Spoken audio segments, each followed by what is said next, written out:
Hello students, कैसे हैं आप।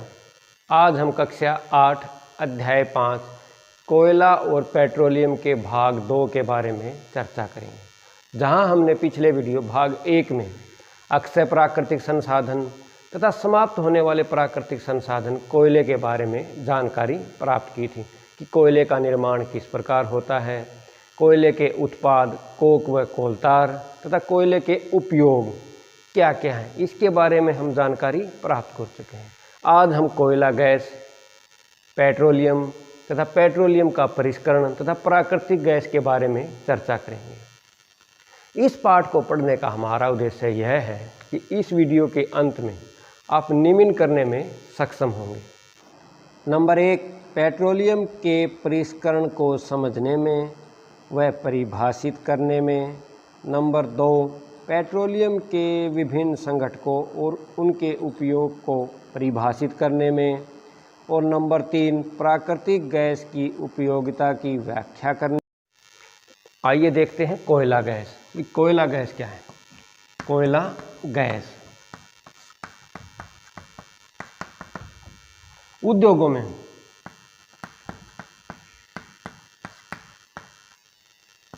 प्रक्रमण द्वारा कोक बनाते समय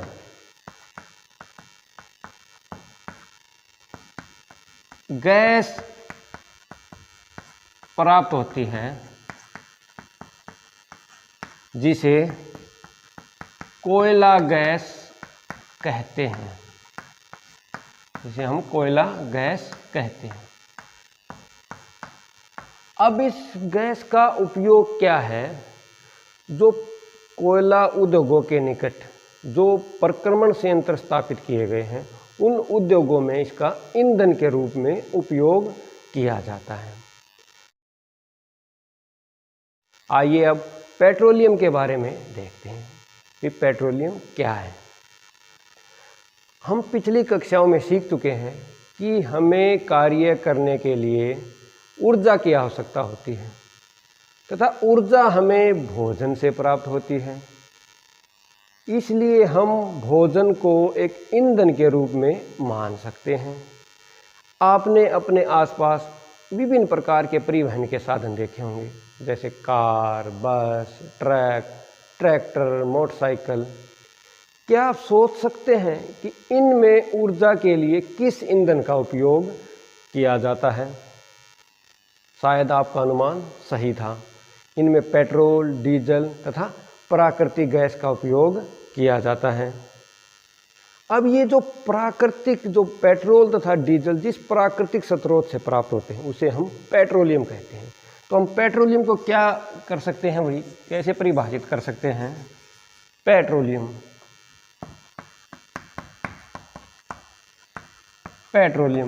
क्या है भाई। ग्रीक भाषा के शब्द, ग्रीक भाषा के शब्द पेट्रो प्लस ओलियम से मिलकर बना है। अब पेट्रो का मतलब होता है चट्टान और ओलियम का मतलब होता है तेल। तो इसे हम चट्टान का तेल भी कहते हैं।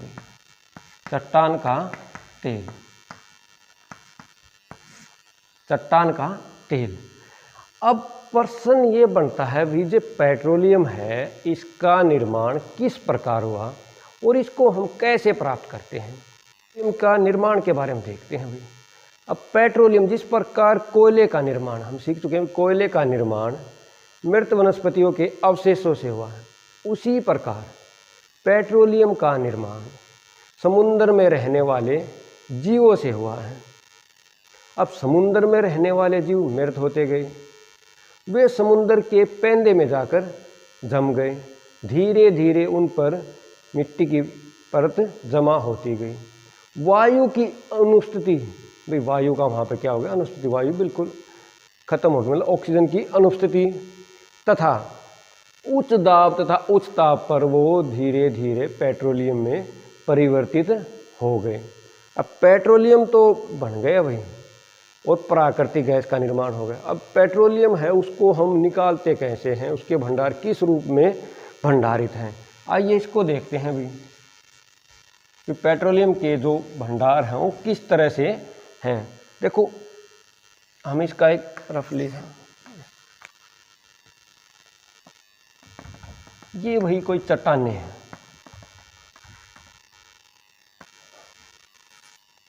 इनको हम तेलीय चट्टान कह सकते हैं, तेलीय चट्टान।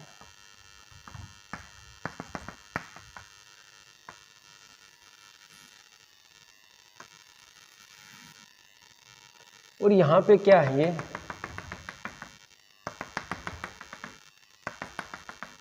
ये अप्रवेश चट्टान। अब यहाँ पे इसको हम इस तरह मानेंगे, वही यहाँ तो है जल, इस भाग में तो क्या है, जल है भाई, यहाँ पे क्या है, जल है, ये सारा भाग क्या है, इधर भी जल है भाई, जल, ये जल है, इधर भी क्या है, जल है। अब यहाँ इस तरह ये क्या है, गैस, और ये क्या है, तेल। अब हम क्या करते हैं, जहाँ में ये तेल के क्या है अभी, पेट्रोलियम तथा प्राकृतिक गैस के भंडार,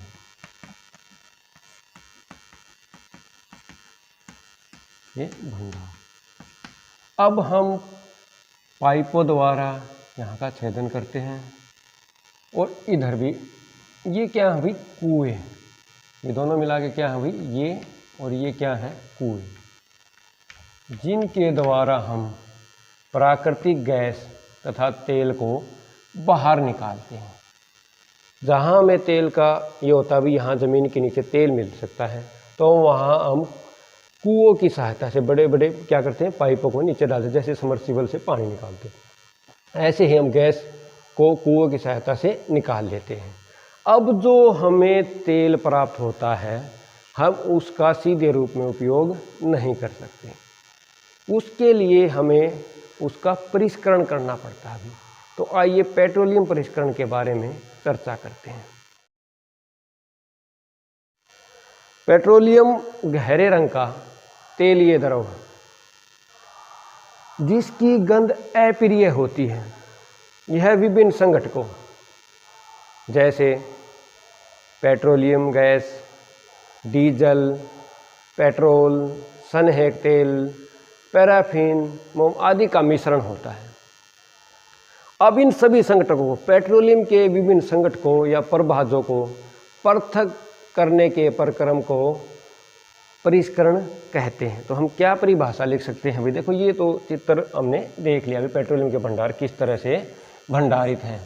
अब देखते हैं भाई पेट्रोलियम परिष्करण क्या है। पेट्रोलियम के विभिन्न संघटकों या प्रभाजों को पृथक करने के प्रक्रम को परिष्करण कहते हैं।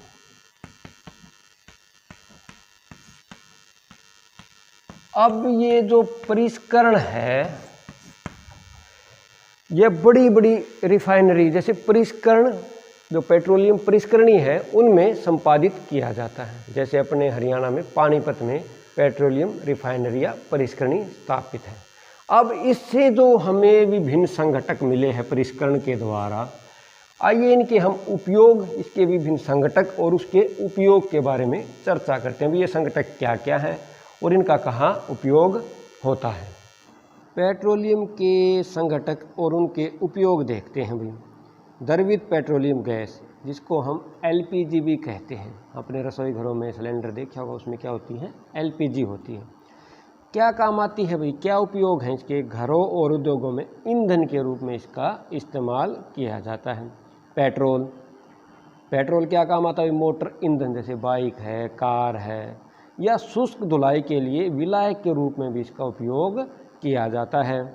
मिट्टी का तेल, स्टोव लैंप और जेट वायुयान के लिए ईंधन में इसका उपयोग किया जाता है। और नंबर 4 डीजल, भारी मोटर वाहनों जैसे ट्रक, बस या जो बड़े विद्युत जनरेटर हैं उनके लिए ईंधन के रूप में इसका उपयोग किया जाता है। स्नेहक तेल, भाई स्नेहक के रूप में इसका उपयोग किया जाता है। पैराफिन मोम, मरहम, मोमबत्ती और वैक्सीन आदि बनाने में इसका उपयोग होता है। और नंबर 7 बिटुमेन, पेंट एवं सड़क निर्माण में इसका उपयोग किया जाता है। अब हम प्राकृतिक गैस के बारे में चर्चा करते हैं। भाई प्राकृतिक गैस क्या है, क्या इसके उपयोग हैं। भाई प्राकृतिक गैस है वो एक महत्वपूर्ण जीवाश्म ईंधन है। इसका महत्वपूर्ण उपयोग ये है कि इसको उच्च दाब पर भंडारित कर, इसको उच्च दाब पर संपीड़ित करके सीएनजी में भंडारित किया जा सकता है। अब आइए देखते हैं प्राकृतिक गैस के उपयोग क्या क्या हैं। नंबर 1 परिवहन वाहनों में ईंधन के रूप में। नंबर 2 रसायनों और उर्वरकों के औद्योगिक निर्माण में। और नंबर 3 ऊर्जा के उत्पादन हेतु प्राकृतिक गैस का उपयोग किया जाता है। अब पेट्रोल और प्राकृतिक गैस से हमें अनेक उपयोगी पदार्थ प्राप्त होते हैं। आइए इन उपयोगी पदार्थों के बारे में देखते हैं। पेट्रोलियम और प्राकृतिक गैस से अनेक उपयोगी पदार्थ प्राप्त किए जाते हैं। इन्हें पेट्रो रसायन कहते हैं। इनका उपयोग अपमार्जक, रेसे, पॉलिएस्टर, नायलॉन, एक्रिलिक आदि, पॉलीथीन और अन्य मानव निर्मित प्लास्टिक आदि के औद्योगिक निर्माण में किया जाता है। प्राकृतिक गैस से प्राप्त हाइड्रोजन का उपयोग उर्वरकों, यूरिया के उत्पादन हेतु किया जाता है। अपने बहुत से व्यावसायिक महत्व के कारण पेट्रोलियम को काला सोना भी कहा जाता है। कुछ प्राकृतिक संसाधन सीमित हैं। भाई हम देख चुके हैं कि जो प्राकृतिक संसाधन हैं वो हमारे लिए कितने महत्वपूर्ण हैं। भाई हमारे दैनिक कार्यों में इनका बहुत बड़ा योगदान है। लेकिन साथ ही साथ हमें एक चिंता भी है। क्यों? क्योंकि प्राकृतिक संसाधन सीमित हैं। इनके भंडार कुछ वर्षों में समाप्त हो जाएंगे और इनको बनाने में लाखों वर्षों का समय लगता है तथा ये प्रदूषण फैलाते हैं जिसके कारण विषयोष्णन होता है। तो हमारी भी एक जिम्मेदारी बनती है कि हम इनका उपयोग तभी करें जब हमें नितांत आवश्यक हो। विषयोष्णन का खतरा भी कम होगा। आइए इसके अतिरिक्त जो भारत पेट्रोलियम अनुसंधान संरक्षण समिति ने भी कुछ सुझाव दिए हैं कि पेट्रोलियम को हम किस प्रकार बचा सकते हैं। आइए इनको देखते हैं भी उन्होंने क्या क्या सुझाव दिए हैं, हमें उनका पालन किस प्रकार करना चाहिए। नंबर 1 जहाँ तक संभव हो गाड़ी समान और मध्यम गति से चलाइए। और नंबर 2 यातायात लाइटों पर अथवा जहाँ आपको प्रतीक्षा करनी हो गाड़ी का इंजन बंद कर दीजिए। इस प्रकार हम पेट्रोल और डीजल की बचत कर सकते हैं। इनके बारे में सोचो। नंबर 1 काला सोना किसे कहते हैं। नंबर 2 क्या प्रयोगशाला में मृत जीवों से कोयला और पेट्रोलियम का निर्माण किया जा सकता है। और नंबर 3 विश्व का पहला तेल कुआं कहाँ खोदा गया था। आप इन सभी प्रश्नों के उत्तर अपनी नोटबुक में लिखकर अपने संबंधित अध्यापक के पास भेजेंगे। धन्यवाद।